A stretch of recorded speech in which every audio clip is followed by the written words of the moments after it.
So hello friends, welcome to my channel, and today we will see the module 1 of Introduction to Python Programming.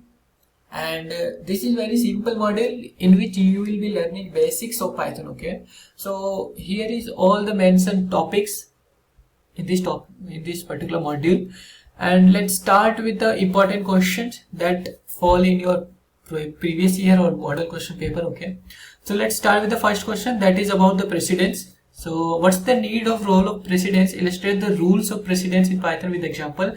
So precedence in Python is expression for crucial because it determines the order in which the different operators are evaluated. Let's see if you are an expression which contains so many of operators, then you actually have to decide which operation is going to be performed first. Okay, not you, but the system has to define so that it can perform the result very effectively, and that it can lead to a error-free results. Okay, so calculation produce the correct result.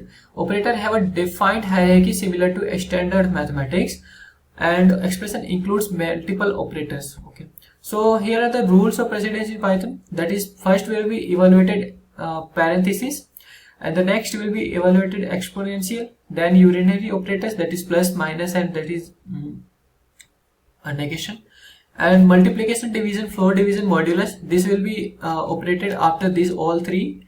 Then fifth one is the addition and subtraction. After all four, this fifth one will be executed. Okay, so sixth one is the comparison operator, seventh one is the logical operator, and likewise you have to calculate the result of a particular expression when it contains so many of operators. Let's see the result. Let's see an example. Okay, so result is equals to 3 plus 4 multiply 2 power 3 minus 6 division 2. Okay, so how it will be calculated? First this bracket will be calculated, and under this what is 6 division 2, so this will leads to 3. Okay, then exponential will be calculated, that is 2 power 3, then 2 power 3 is 8, will be 8. Then multiplication will be calculated, that is 4 into 8, that is equals to 32. Okay, then after this all addition will be performed, that is 3 plus that result. Okay, this 3 plus this 32, that is 3 plus 32 is equals to 35. Okay, then after all the subtraction, the least precedence is of subtraction, then this will be performed and you will get the result as 32. So likewise you have to answer in your examination. Let's move to the next question. So let's see the second question. What are functions?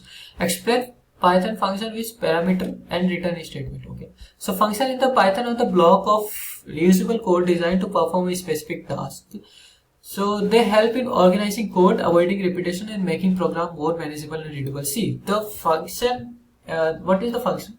So the function in the Python are the blocks. Okay, it is the block which can contain the reusable code which you can use wherever you want in your entire program. Okay, so when a function is defined, it can accept input data and produce an output. A Python function with parameters and return statement. So the parameters is the listed inside the parentheses. So you list variables also, the names also. So everything that can be listed inside the parentheses, that is parameter. Okay, so the return statement.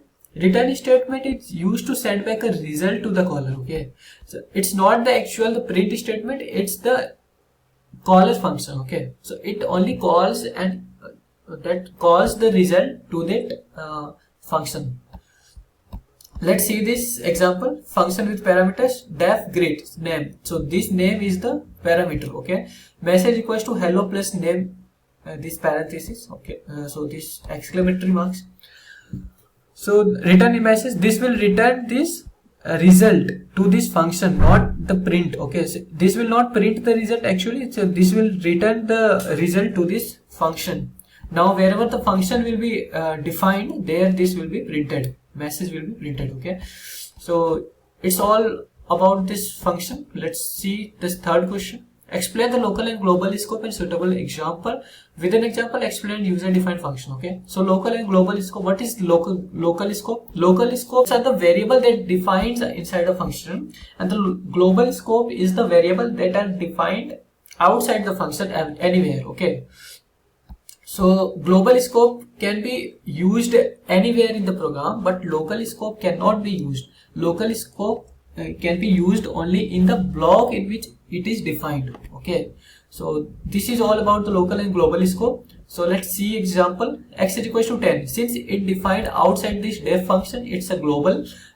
This can be used anywhere in the program. So if this, you can see this x is equals to 5, it is defined inside this function. Okay, so this is local variable. Okay, so if you print the result, you will get according to these results. Okay, modifying global variables inside a function, you can also modify this global variable inside the function using the modify global, that is global x function. Okay, so define this global x, and now you can convert this x is equals to 10 to x is equals to 20. That is the modification. Okay, so the modify global, that if you print this global x value, you will get as 20, not 10. Okay, so let's see the user defined function. User defined function is created by the programmer to perform a specific task, and that can be called anywhere in the function.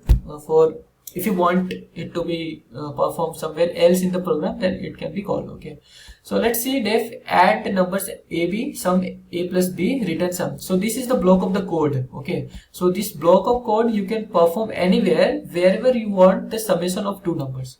Okay, so let's see how it is called. Result is equals to add number 3 4. You just put the value of this a3 and b4, you will get a3 plus 4 equal to 7. So output 7 will be printed. Okay, I hope you understood this question. Let's move to the fourth question. Define exception handling.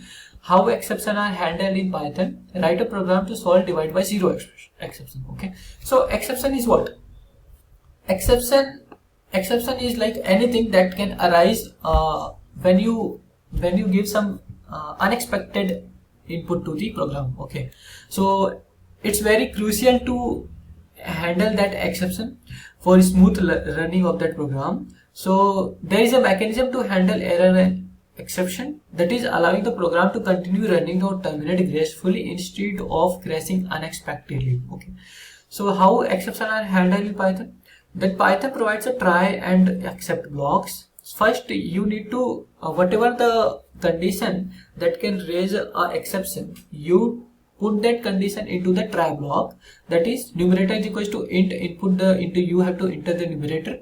Try denominator is equals to, you have to ask for the denominator. And now see, if you want to divide numerator by denominator, if a user enters 0 to this denominator, then the answer will be indefinite. Okay, so this can lead to this error in the programmation.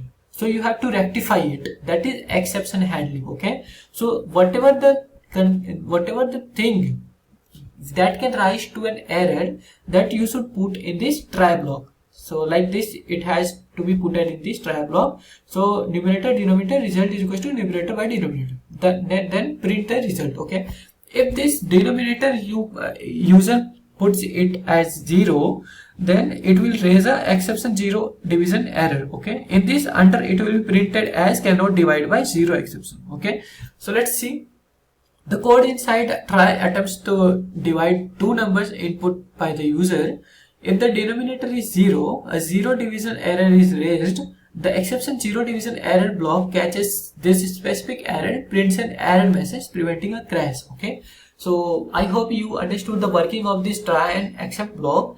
The statement which can raise an error, that you have to put it in try block, and later you have to define the exception. That exception is 0 division error here, and when this occurs, then you have to print that cannot be divided by 0. Okay, you have to print a message that can give when denominator is 0.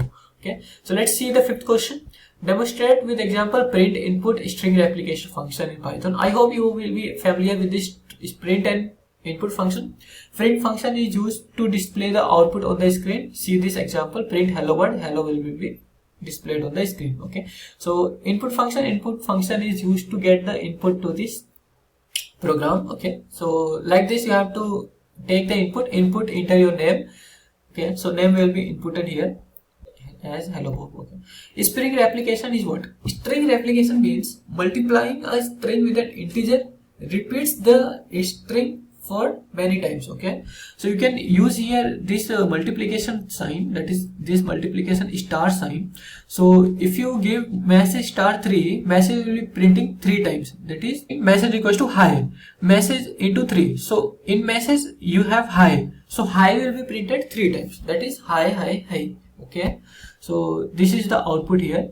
Alright, so I hope you understood this string applications also. So let's move to the 6th question. Explain the string concatenation and string replication operator. This I have discussed. So let's see the string concatenation. Concatenation means combining of 2 strings into one contiguous string. Okay, so suppose you have first name as John, last name is Doi. If you want to concatenate it, you just have to make a plus sign in between them. Okay, so see this example, see this statement, full name is equals to first name, and between this it's the plus sign, plus operator is there to plus last name. Okay, in between this space will be created. Okay, so print full name. When you print full name, this first name John plus this space, that is space here, and Doi will be given as output. All right, so string application, I hope you understood. Let's see the 7th question. Illustrate the use of break and continue with an example. See, both break and continue statement we will be using in the looping statement. Okay, so what is break statement? That immediately terminates the loop when encountered. See the example, for num I in range 1 to 10, if num is equal to 5, break. So if this break, if num equal to 5 when it happens, then the program will come to this break, and when this break is encountered, the control will be shifted out of this loop only. Okay, that it exits the loop when num is equals to 5. Okay, so the output you will get only as 1 2 3 4, not 5 and not after the 5. Okay, so if you want to print the result after the 5, you have to use this continue statement that skips the current iteration. See here, for num in range 1 to 10, if num modulo 2 equal to 0, that continue print num. So see here what it happens, if num modulo 2 is equal to 0, when even number occurs, so it will continue. Continue means that will skip that result. Okay, so see, 1 will be printed. When it comes to 2 modulo 2 is equal to 0, so 2 will be skipped. Okay, so then it comes to 3 modulo 2 is equal to not 0. Okay, so 3 will be printed. Like that you skip all the even numbers. Okay, so I hope you understood all these questions, and later some more questions are there that is in program section. I will upload a new video for program. I will include every programming questions there. Okay, so see you in the next video. Bye bye.